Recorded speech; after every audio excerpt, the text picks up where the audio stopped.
Well, hello everyone, and welcome to the Power Up by PNM podcast hour in partnership with the Hispano Chamber of Commerce, featuring some of our community's favorite leaders and small business owners. So plug in your favorite device, grab a sack lunch and your favorite beverage, and join us every Tuesday at noon to meet the movers and shakers in our community that are not letting anything hold them back. We are here to inspire you to continue to grow and scale your small business venture. Don't forget to call us at 505-842-9003 for all of your PPE supply needs.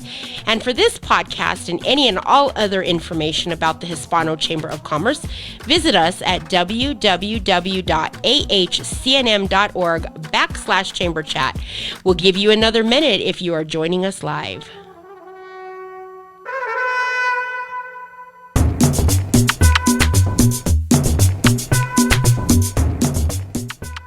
Hey, welcome everybody. This is JP Espinoza, your host for the Powered Up by PNM podcast. And today we have a great guest, Amanda Aragon with New Mexico Kidscan. But before we get into her story and the impact she's making in the state, we have a couple of great announcements that you want to pay attention to. We have the Bien Vecinos Golf Classic happening this Friday, November the 12th at Ladera Golf Club. Now, Buen Vecinos was created during COVID to help our members who couldn't pay their dues, to help them continue to be members by helping them offset those dues by the money that we raise. And that's something that we deeply believe in. And these proceeds that are going to happen at the golf tournament are going to all go to help small businesses and be empowered as we rebuild and recover through this COVID environment. So this is a golf classic that you definitely want to support. Also, the Biz Gratis is happening on November the 17th at Macy's at Coronado Mall.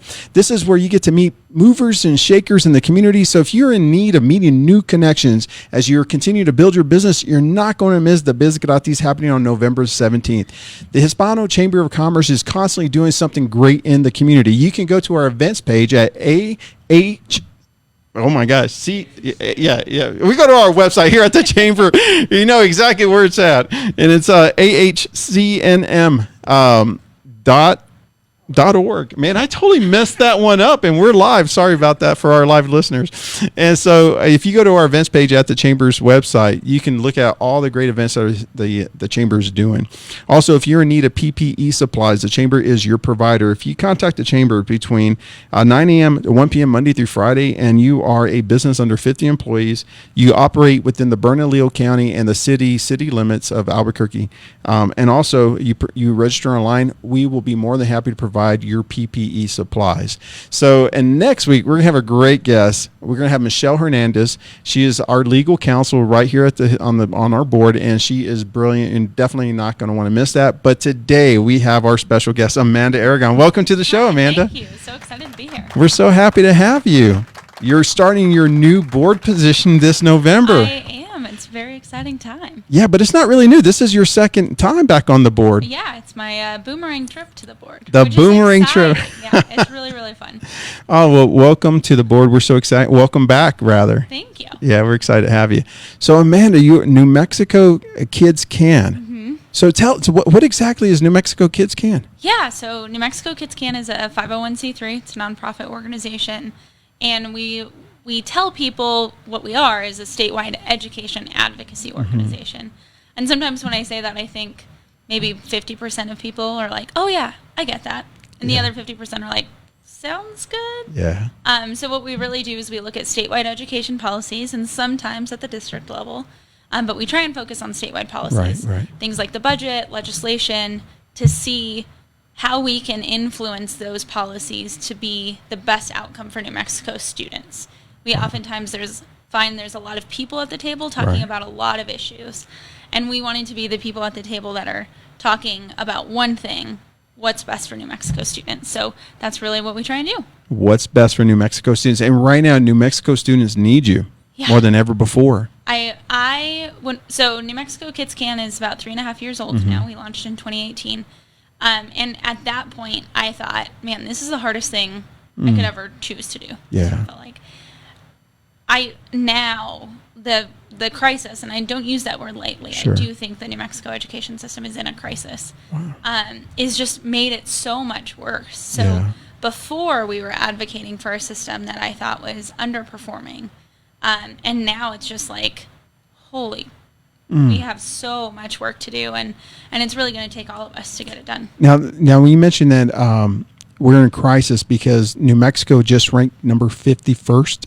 Yeah, so there's a variety of different ways that states are ranked, and Right. if you look across all of them right now, New Mexico's usually going to fall anywhere between 48 and 51, but there was a most recent ranking that came out, I think, last week that put us at 51st. 51st. 51st. Oh, that's heartbreaking. It really is. Yeah. And I think, it doesn't make us good. I am the most optimistic person Sure. about New Mexico, and I think that is a really interesting tension in this work. Right. I want people to live in New Mexico. I want my family to stay in New Mexico. That's I've right. chosen to come back to New Mexico and stay.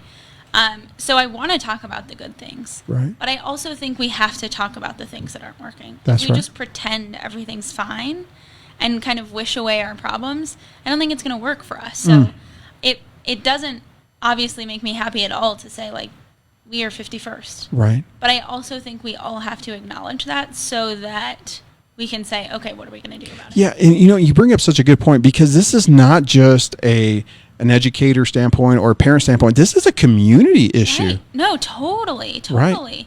And I think one of the things that when I talk to about education with people, especially business people, they always do something where they're like, well, I'm not a teacher. Right. I'm not a principal. So, and I'm like, no, we all get to have a say. We Right. all get to give input on this system because, sure, you may not be an educator, but you have children in the system. That's right. Like, that means you want the system to perform better. You may be a local business owner Right. who's depending on our system to turn out people that can read and do basic math. That's right. So you get to have a say. We want to live in a community that has robust economic development, robust opportunity for all parts of life, and that is dependent on a good education system. So I often encourage people to not give their seat at the table up just Right. because they're not an education expert, but instead to say, hey, can I sit alongside other people in education so that we can have a more robust, informed community conversation? That's powerful. That's super powerful. And thank you for taking that leadership mantle in that area because New Mexico needs it. I mean, my kids need you. I need you. But, also our kids need our participation. So Right. you're exactly right. When you say 51st in the state, you talk to different people. Let's say you were talking to the state legislature, right? Or you're talking to a representative from a school board somewhere in the state. And say, well, we're 51st in this area, but we rank number 48 in this area. And there's a lot of different ways to slice up the pie per se. Yeah. What are we 51st in?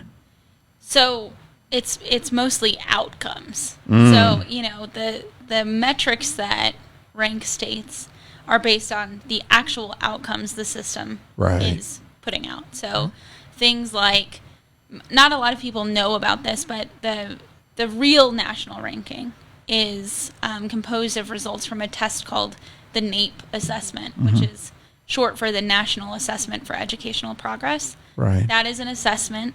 We don't have a national assessment as a country. Right. This is as close to one as we get. And so every other year, a random sampling that's demographically representative of the state Right. takes in 4th and 8th grade. So a Right. random sample of 4th and 8th graders in every state take this test.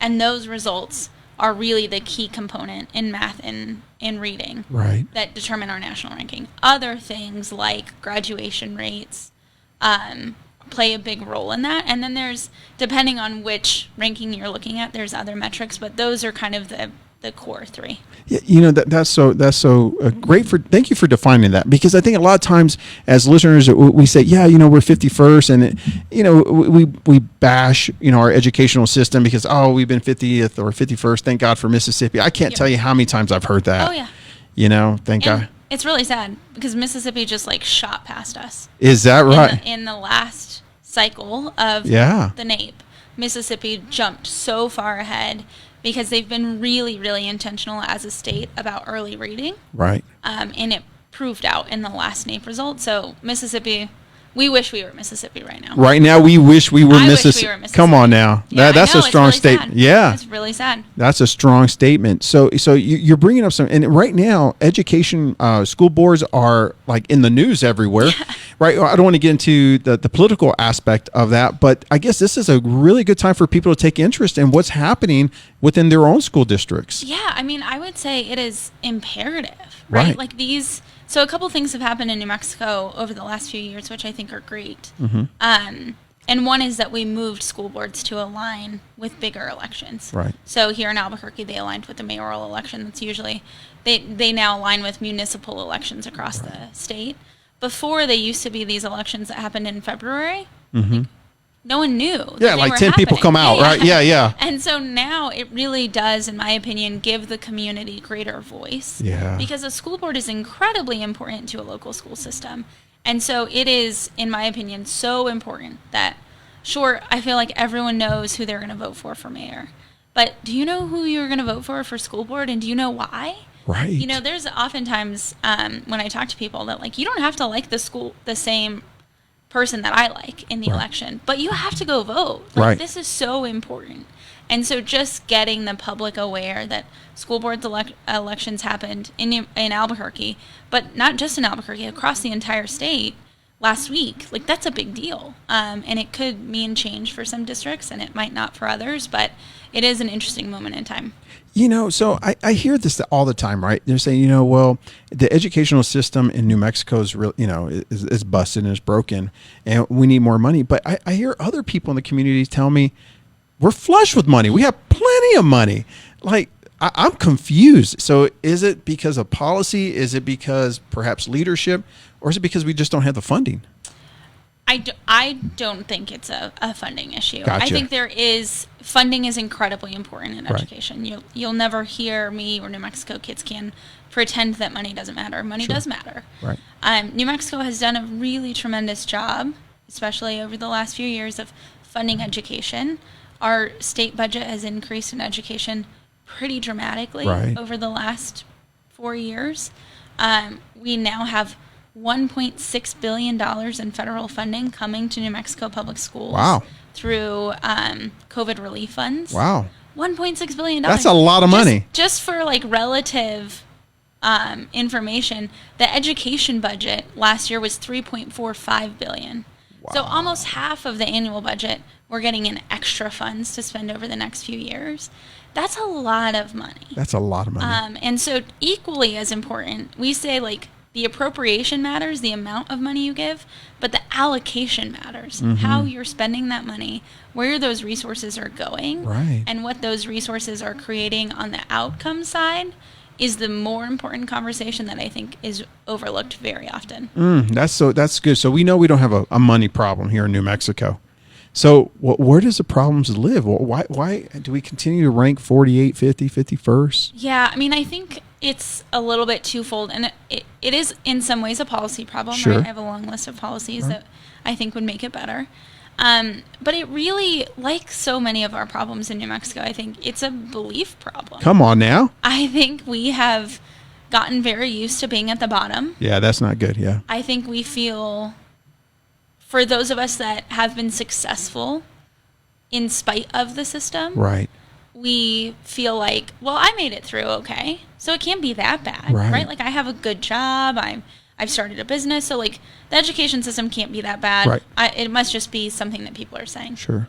So I think that's part of it, right? We are not expecting ourselves to be better. But I think the bigger problem is one that is truly heartbreaking. New Mexico does have higher rates of a couple qualities of student. So 71% of our students in the state of New Mexico receive free and reduced price lunch. Mm-hmm. So we have a more impoverished student population than most states. We have more English learners than most states. We have more students receiving special education services than most states. All of those things definitely make it harder, but not impossible. Come on now. I think we've told ourselves that those numbers make it impossible for us to do better. Come on. And some people think this is a little harsh, but I'll just say it. Come on, bring it. We want to hear it. I tell people, kind of, when we put up these numbers when I do presentations, these are who our kids are. Yeah. This is not going to change overnight. Suddenly, every kid in New Mexico isn't going to come from a middle-class household. It's not going to happen. Right. I'm not willing to wait for that to happen. Right. So if you don't think that these kids can learn, the kids coming from poverty, the kids in single-parent homes, the kids learning English for the first time, then maybe New Mexico isn't the place for you to work in education, right? Like, those challenges may exist on a much smaller scale in a state like South Dakota or Iowa. So, like, maybe go there, because our kids here, that is who they are. Right. It's not going to change. We have schools and districts and classrooms where those same kids are learning at exceedingly high levels. Yes. So we can do it. We just have to say, like, we know it's possible. It's being done in some places. Let's make sure it's being done everywhere. You know, that is so true, because the spirit of a child is so resilient. Oh, my gosh. You know, and a child can absorb, and they will take the shape of whatever you put them in. Mm-hmm. Right? If we put them in an environment where they can grow, and we let them know that, hey, you know what? What's being poor really about? You know, you have food, you have somewhere to sleep. Well, a lot of our kids do, at least. You know, I understand the homeless issue. That's a different issue we'll get into a little bit. But kids will navigate to the environment we place them in. Yeah. And I do believe that with all of my heart. It's so true. And our schools, some are really good at providing kind of those wraparound services for a student, and really taking that role as a community center, even though they're not a community center. But in most places, the school is the center of a community. And so leaning into that and making things available, like food pantries, like doctor's visits, dental appointments, not asking the school to serve that. Because like, a school's good at hopefully a school is good at educating students.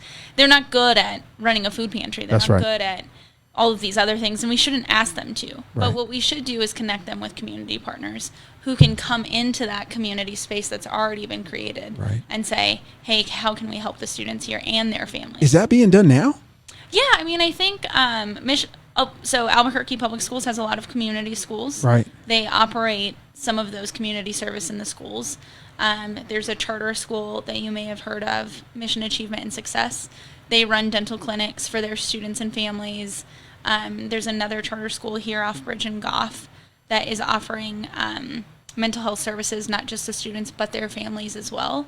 So I think you've started to see schools try and bring in those resources so that the family is supported and the student can thrive. You know, I see that. So I'm originally from Houston, right? And when I was coming into the ranks in Houston, there's a couple of things that I know is that the organizations that really partnered with the educational system, and this educational system that partnered with, let's say, the senior citizen home, those are the communities that really thrive, because it was really a village. So we saw the food pantry give back, and you had the kids who needed free lunch along with the seniors who needed free lunch, and it was a way for them to interconnect. And it was beautiful to see how a community can truly change when you have the right leadership in place. Yeah. And that's what you're saying that we probably need right here in New Mexico. I think we need that, and we just need this, like, fundamental belief that it's possible, right? And I think what that means for most people is, unfortunately, especially for generational families, there are some schools, and this is a very unpopular thing to say, but, like, there are some schools that have been underserving people for generations. So no one in that family knows what good school looks like. They've never seen it. They've never experienced it. And so we're in some ways asking families to ask for something that they've never seen and experienced themselves. And I think we're asking the community to do that too. What we need to get better at, and I say we as like New Mexico Kidscan and the entire state, is highlighting what that looks like and helping everyone across the state understand this is possible, because it's happening in some New Mexico classrooms right now. So who would be a model school that's actually doing something like that now? Yeah, so I'll give a couple examples. Gadsden, I don't know how many people watching have ever been to Gadsden Independent School District, but it's outside of Las Cruces, right? It's kind of like on the border of Texas, New Mexico, and Mexico. Right. Almost 100% of students receive free and reduced price lunch. I think you would be hard pressed to find a more impoverished district than Gadsden. Gotcha. And they just have this mentality of this community is depending on our schools.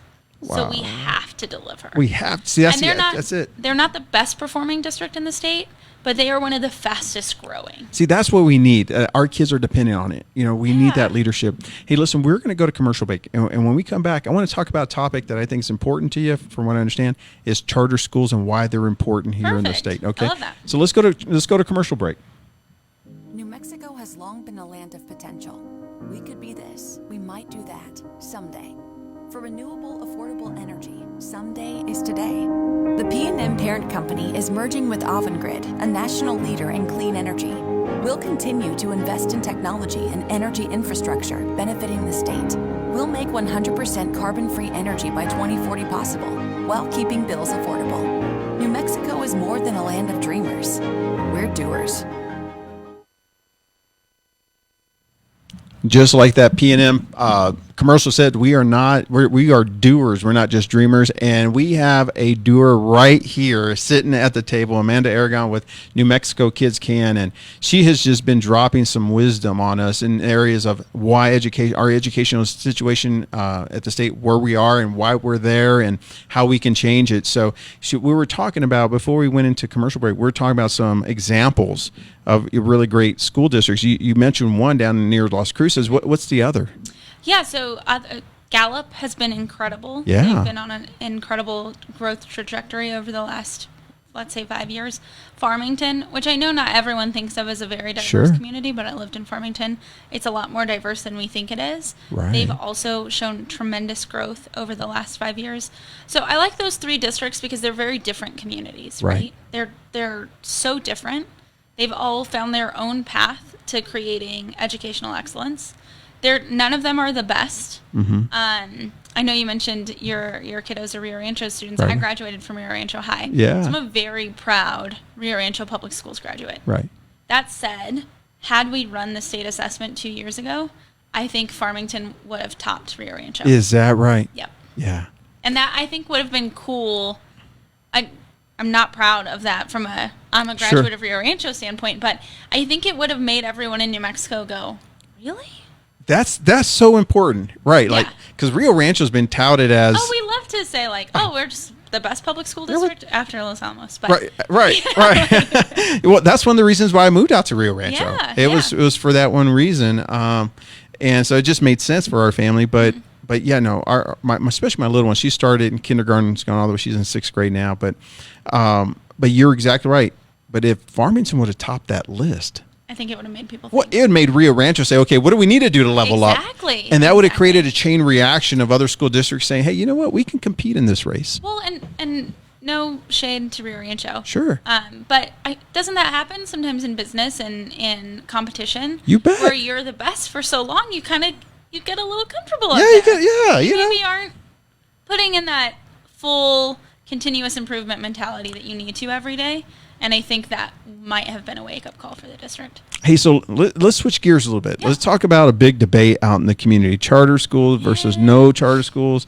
First of all, before we get into why one is good to the other, hey, tell us what the argument is all about, because I think there's people out in the community who are like, so what's the big deal about charter schools? Right. I think there's a couple misconceptions that drive a lot of the argument. Okay. One, charter schools are public schools. Right. So in New Mexico, we don't have private charter schools. That's not a thing that exists. Right. They're illegal in state law.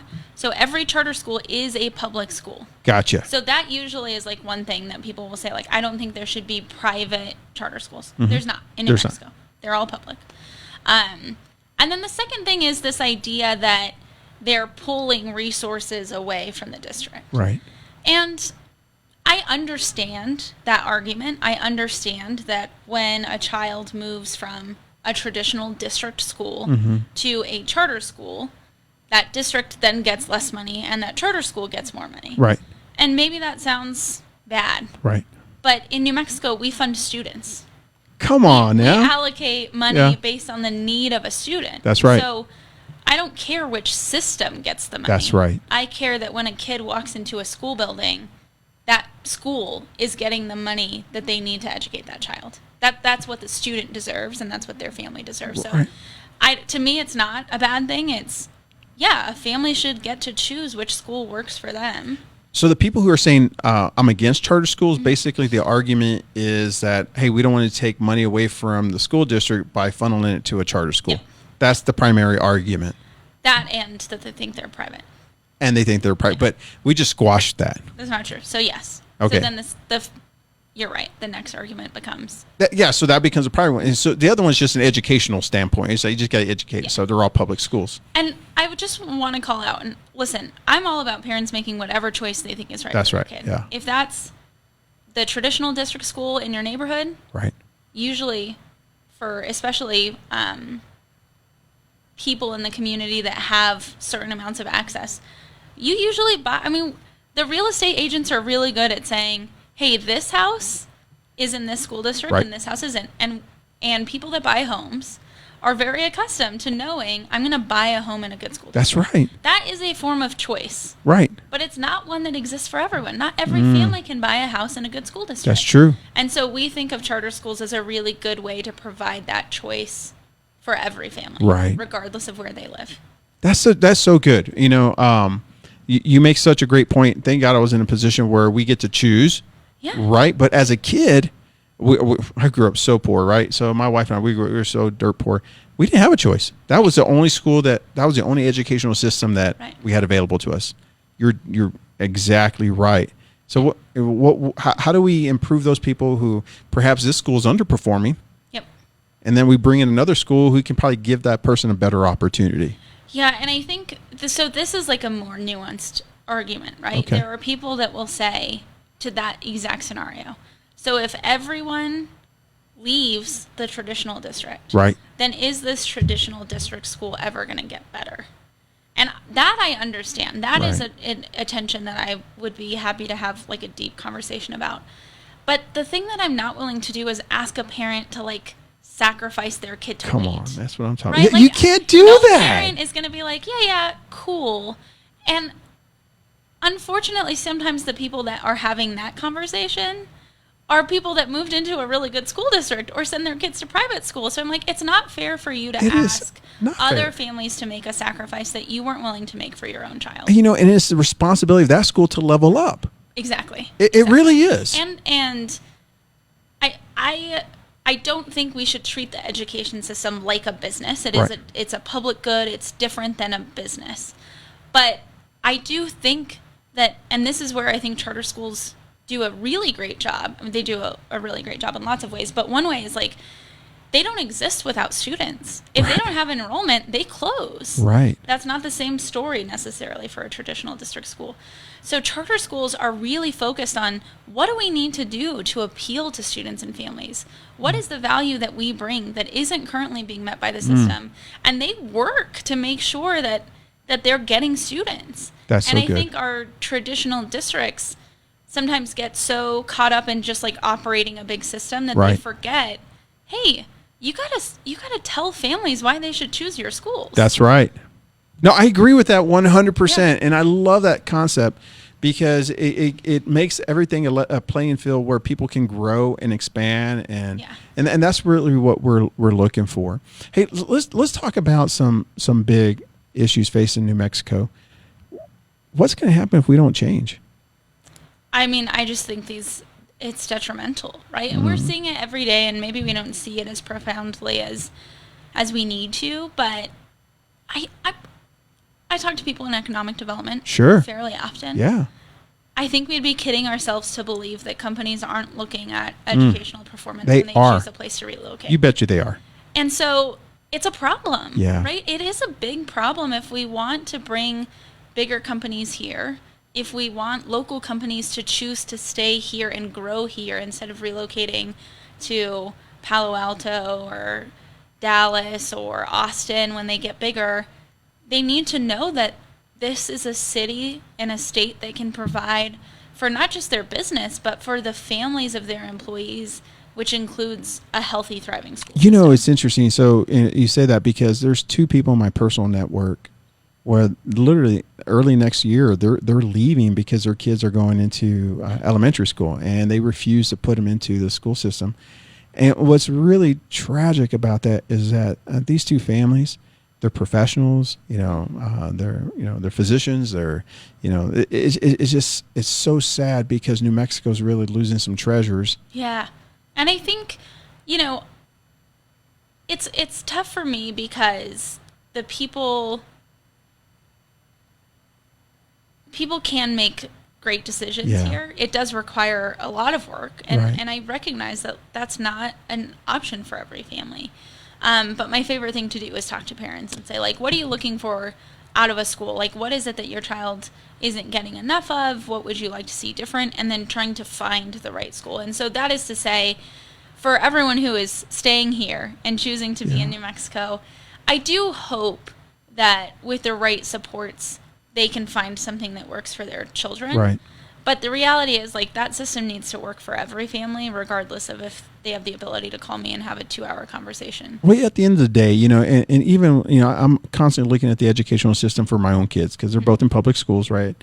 But at the end of the day, it is my responsibility to make sure that those kids are educated, right? I have to make sure, and if not, my job is to enroll them into a tutoring. Yep. My job is that, we're notorious for asking our teachers for more homework. Yeah. Just saying, hey, are they learning what they need to learn in order to stay competitive? Because our kids are not just facing jobs right here locally; they're facing a global workforce. Oh my goodness! And I was just reviewing data today because we have this great program called Change Makers, where we're bringing young professionals together to learn about the education system. Specifically for this reason, we need more people engaged in the conversation. So we're presenting some slides to them next week, showing like the United States is not performing well globally. And so if the United States is not performing well and New Mexico is performing at the bottom of the United States, then what does that mean for our students on a global level? And I had, I said I graduated from Rio Rancho Public Schools. I was in the top 10% of my class, took AP classes, was ready, by all indicators, I was ready. I went to college at the University of Tulsa. It's a small private school. There were 5 students from New Mexico my freshman year, and we all sat together in the cafeteria one day and looked at each other and said, this is so hard.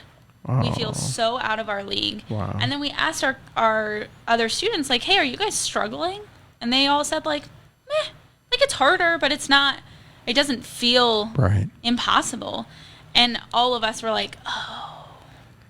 Because our state is worse in education. So even if we went to the best high school, it's still hard to compete with kids from other states who went to the best high school in their state that ranks 40 states above us. Yeah, so you bring up such a great, so as a parent and an active parent, in our daughter's educational system, who's accountable for this? Because, we can go to the school board and get in our 1-minute presentation of what we want to see change, and is it the superintendent, is it the classroom educator, is it the governor, who's ultimately who's accountable? I mean, I think I'm a little biased. I used to work at the public education department, and I think someone in the system has to be the accountable person, right? Yeah. Someone in the system, the buck stops here, right?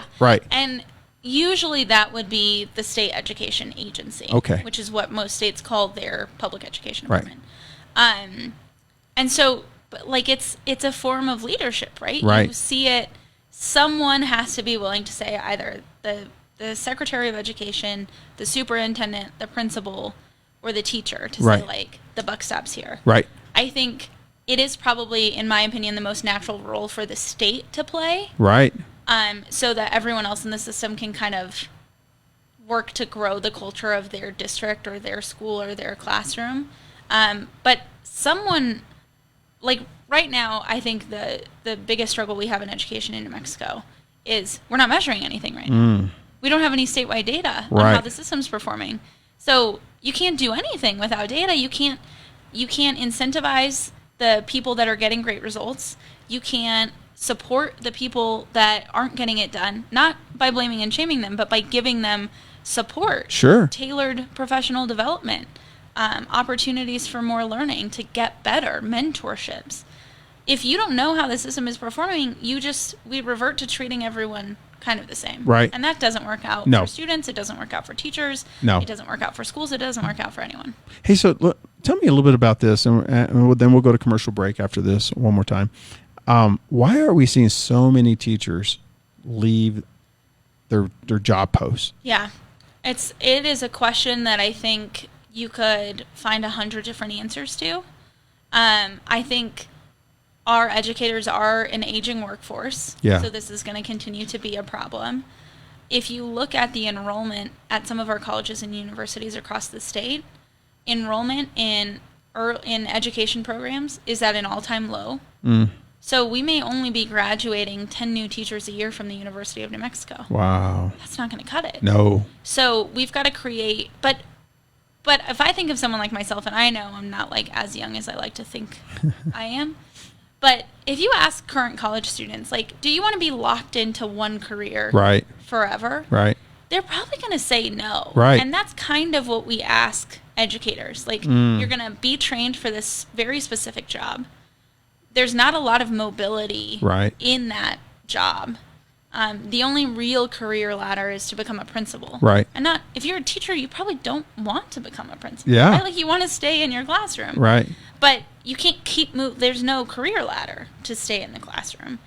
Plus, like, because of the way the pension system works, it doesn't necessarily make sense to leave.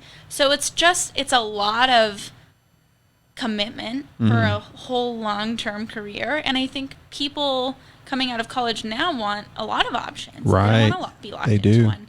And we still treat education as this, like, you come in this way, you stay forever, Right. and you leave. And if you ever want to get in, even if you're 20 years into your career, you have to go back down and up this way. And if you've been successful in a career, why would you want to go back to school to pay a bunch of money for a degree to be a teacher? Like, it just doesn't make sense. So we really, in my opinion, have to rethink the whole teacher pipeline. So you think that's going to be a big issue over the next coming years? Not just for New Mexico, but across the country. This is an amazing conversation. But we're going to go to commercial break, and when we come back, we're going to learn about Amanda Aragon. Sounds good. All right, we're going to learn more about you. Okay, let's go to commercial break. Mexico has long been a land of potential. We could be this. We might do that someday. For renewable, affordable energy, someday is today. The PNM parent company is merging with Avangrid, a national leader in clean energy. We'll continue to invest in technology and energy infrastructure benefiting the state. We'll make 100% carbon-free energy by 2040 possible, while keeping bills affordable. New Mexico is more than a land of dreamers. We're doers. Welcome back, everybody, to the Powered Up by PNM podcast. This is JP Espinoza, your host, and today we're with Amanda Aragon with New Mexico Kidscan. She is an advocate for educational policy change, and she is doing an amazing work. But here's the thing. She needs your help. She needs our help. She needs the community's help, because what's happening is our kids are facing a dire future if we don't change. It's true. And it's heartbreaking, because you're exactly right. New Mexico is worth fighting for. New Mexico is beautiful, but at some point we got to pick up the pace. Yeah. Right. We got to make this thing happen. And I do believe in our children, and our children are remarkable. And we have some fine institutions. Oh my gosh. Right here in New Absolutely. Mexico. Absolutely. Right. And so, how in the world did you get involved in this type of work? No one wakes up and says, "Hey, I want to go be an education policy advocate." Yeah. I mean, maybe some people do, but that certainly wasn't on my career path. Yeah. So I mentioned earlier that I went to the University of Tulsa. And so actually, let me start before that. And we've talked about me graduating from Rio Rancho. That was not something that just happened. That was a very intentional choice, like you, that my parents made. And so my grandparents live about a block away from here at the Chamber. All of my dad's side of the family lives in this part of town. And my mom, who grew up in Corrales, and I always like to add the caveat, like, not fancy Corrales like it is now, like old school, my great-grandparents homesteaded in Corrales. Yeah. And so she just had a desire. When I was born, I came home from the hospital, we lived on Coors and Blake. Right. And so when it came time to start school, my brother actually went to St. Mary's downtown. And then when I started school, it was like, okay, well, we can't afford to send both kids to a private school. So we moved westward. We went to Paradise Hills. I started at Sierra Vista Elementary. And then we ultimately went to Corrales Elementary and then into Taylor Middle School. And there's this thing that happened at Taylor where I was there for 3/4 of 6th grade. And I can't remember the name of a single teacher I had. Not one. But then we moved to Rio Rancho. Yeah. That was always the goal for my mom. As soon as Rio Rancho announced that they were opening a district, my mom was like, that is where we're going. Right. Like some families, my family actually lied about our address so my brother started in Rio Rancho before the rest of us because he was in high school. And then we moved. And so I spent the last quarter of 6th grade at Mountain View Middle School in Rio Rancho. And I remember the name of every teacher I had for that quarter of 6th grade. Wow. And so, like, you're in 6th grade. You don't, you're Sure. not thinking about those things. You're just like, cool, new school. Like, I still remember which outfits I was deciding between on my first day at, like, a new school. Wow. So go through Rio Rancho, have that experience that I talked about earlier. Go to Tulsa, kind of feel like, okay, there's an impact to the education system in New Mexico. But then I got a job at ConocoPhillips. I moved to Houston. Yeah. I'm just, like, living the dream. I actually, no offense, did not love Houston. A little too humid for me. It is a little warm. So I asked to be transferred to Farmington. Okay. Like a lot of young people in New Mexico, I really wanted to move to Denver. Sure. So I thought, like, I'll get the company to move me to Farmington. I'll stay for a little while, and then I'll pay to move myself to Denver, and that'll be much cheaper than paying to move to Denver from Houston. But I ended up loving Farmington, and I ended up getting what I always thought was my dream job, which was being the person at a big company that gets to give away the money. So at ConocoPhillips, I was the statewide relations advisor. I managed all of our philanthropic investments across the state. And a big portion of that portfolio went to education. Wow. And so we had a good amount of money. And I was trying to figure out what we could do. Because ConocoPhillips at that point was a huge employer in New Mexico. Right. So we needed the whole system to get better, not just the schools in Farmington. Right. And at that point, we were just giving money to the schools in Farmington. So I was trying to figure out, like, is there something in an organization that's fighting for statewide change? And there wasn't. And so that kind of stayed with me. And then we went through 3, oil and gas downturns while I was in Farmington. I was there for 5 years and really wanted to leave. And so I took voluntary severance. My parents were not happy with me at all. Yeah. And I moved back to Albuquerque, and I didn't really know what I wanted to do. But I did a program called Leadership New Mexico. Yeah. While I was at Conoco, and I learned a lot about the education system. And the politics of education at that time, this is 2014, so like gubernatorial election, Secretary Scandera was, like in the paper every day with very not nice things being said about everyone in the system.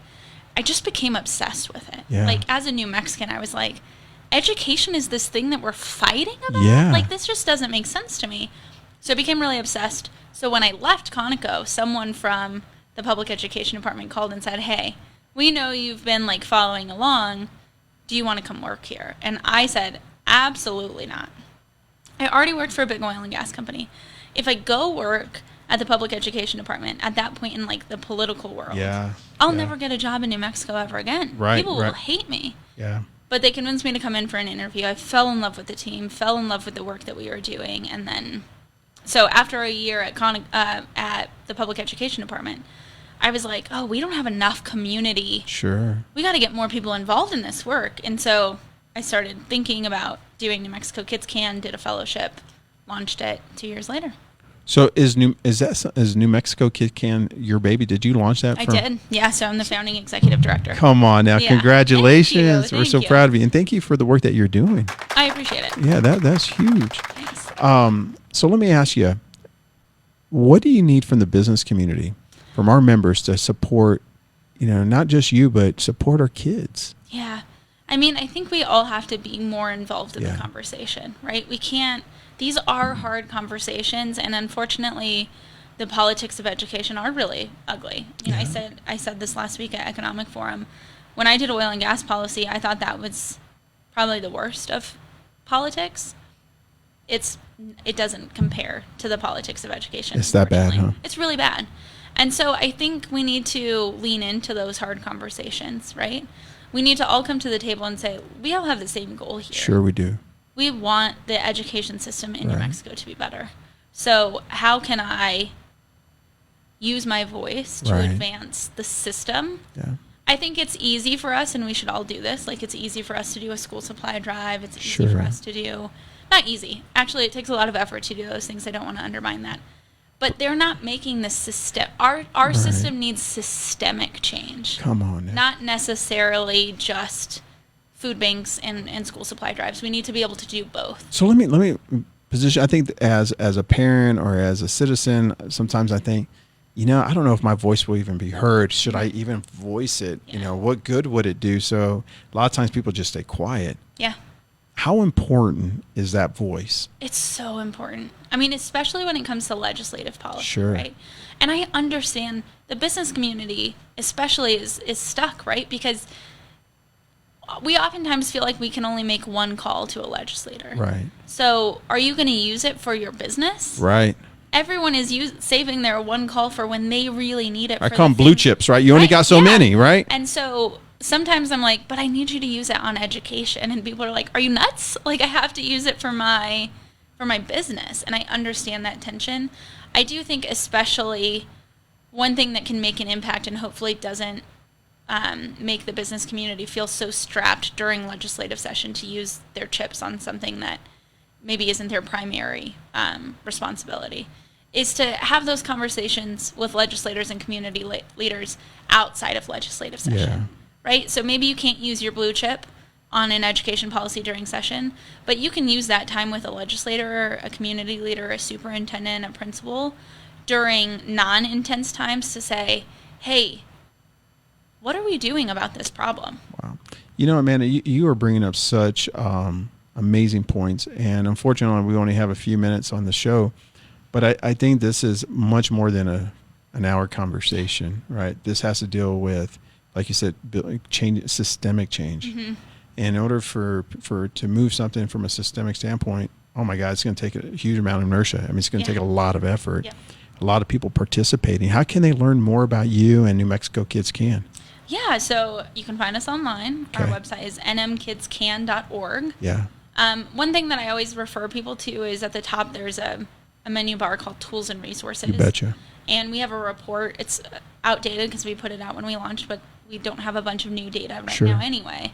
But it's called the State of Education Report, and it kind of just gives you like all of the statistics about how the New Mexico education system is performing. So I encourage people to look at that. It's really easy to digest information as a starting point so that we're starting with informed conversation, right? That informing yourself about that before you engage in that conversation is important. So that's one thing that I like to point people to. And then we're on all the things. We're on Instagram and Facebook and Twitter, all at NMKidsCan. Well, you certainly got my support, Amanda. You truly are a hero for New Mexico. And I encourage you, and I mean from the bottom of my heart, I hope that you continue to pick up this flag and run it forward. And I know as you do so, people like myself and other leaders in the community will get behind you and take that charge with you. I appreciate it. And so you're doing a great job. Congratulations. Thank you. Ladies and gentlemen, we just spent the last few minutes with Amanda Aragon, a true champion for New Mexico. You can learn more about what she is doing, the movement she's creating at New Mexico Kids Can, because Kids Can in New Mexico, we believe that with all of our heart. We believe that New Mexico is strong. We're New Mexico strong. We're New Mexico true. But we need to continue to voice our concern around education, around policy. Your voice matters, and it matters more now than ever before. The fact that we're number 51 on national rankings, and if you have children, or if you love children, or you have grandchildren who are part of the system, our future depends on your voice. So we encourage you to connect with Amanda, and she'll be able to help guide you and direct you. Is that correct? Is that a fair statement? Absolutely. And because we need you here at the Hispano Chamber, we believe in education. Matter of fact, we awarded 76 scholarships to deserving children to go to college. We believe in that. And so we thank you for your continuous support here at the Hispano Chamber of Commerce. We believe in you, and we believe that your dreams can come true because you're one connection away. Hey, next week we have Michelle Hernandez in the hot seat, and we look forward to having her. So thank you for watching the Powered Up by PNM podcast. This is JP Espinosa, your host, and I'll see you next week.